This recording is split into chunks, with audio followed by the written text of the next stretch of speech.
Well, I do have one little thing, though. I'm not perfect, and I have a problem.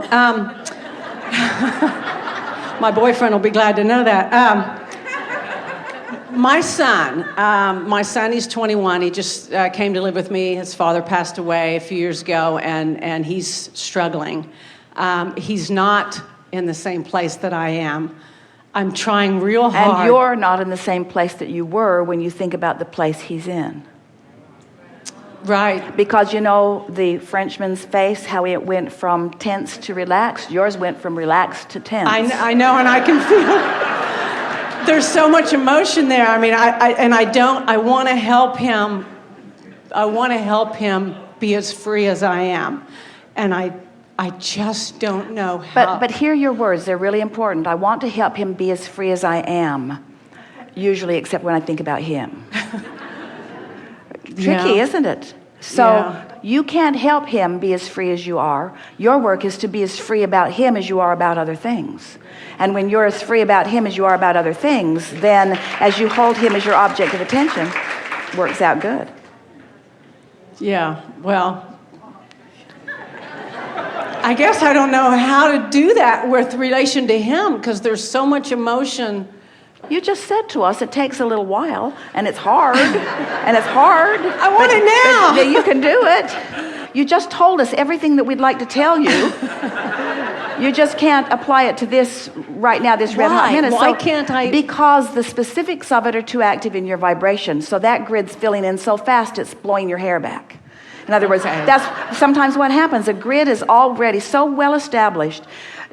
Esther's little grandson said the other day, in response to his mother, who is wanting to know, why are you not able to control yourself a little better relative to this? And he said, I just can't. I don't know what's the matter with me. I can't control myself. And Esther is smiling in the background because she knows he's talking about the grid. He's talking about the expectation of his mother and his father and now grandmother all sitting there somewhat disapproving of his behavior, and he can't buck their current. That's what he's talking about. He's talking about there being so much momentum around what he doesn't mean to do, because the observation of what he doesn't mean to do is so poignant that he can't keep it from happening. He can't buck the current, you see.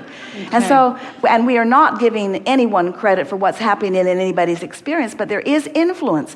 And so if you're wanting to be the uplifter that you all are wanting to be, you want to create grids about everyone that you love that give you ease when you create them. You've got to practice a way of looking at them with love and appreciation and ease, because attention to the details of what they're doing, if what they're doing isn't pleasing them or isn't pleasing you, has you creating a whole other grid that they are aligning with, you see. You got grids all over the place, different grids on different subjects with different people, and you're not managing your grids all that well because you haven't known about your point of attraction relative to all of this. But the whole point of upliftment, the whole point of influence, is to dovetail with the whole of who you are. Everything that we've been talking to you about all day here today has been about recognizing that there is a source right here, wrapped around you, wrapped through you, focused with you, and that if you will relax and reach for that ease, that you will feel the clarity of all of that. In other words, source is here to help to influence you to the grid that will allow you to attract positively. So we want to say to you, you don't really need to do anything for anybody because everybody's got source wrapped around them. But most of you are, let's put it in this terms. If you'd all leave each other alone, there would be enough of source wrapped around all of you that you'd all feel good and it would get better right away. But because everybody's worried about what everybody else is doing, you're focused. There's nobody that you focus upon more keenly and more dysfunctionally than your own kids, because you want more for them than everything else put together. And when you see the absence of that, it freaks you out in very strong ways. So as you're witnessing something that you don't want and creating a grid about it and thinking about it a substantial amount of time, then what happens is that grid fills in with the behavior, with that very behavior. So I had the answer all along. Yes, you did. You said it to us several times.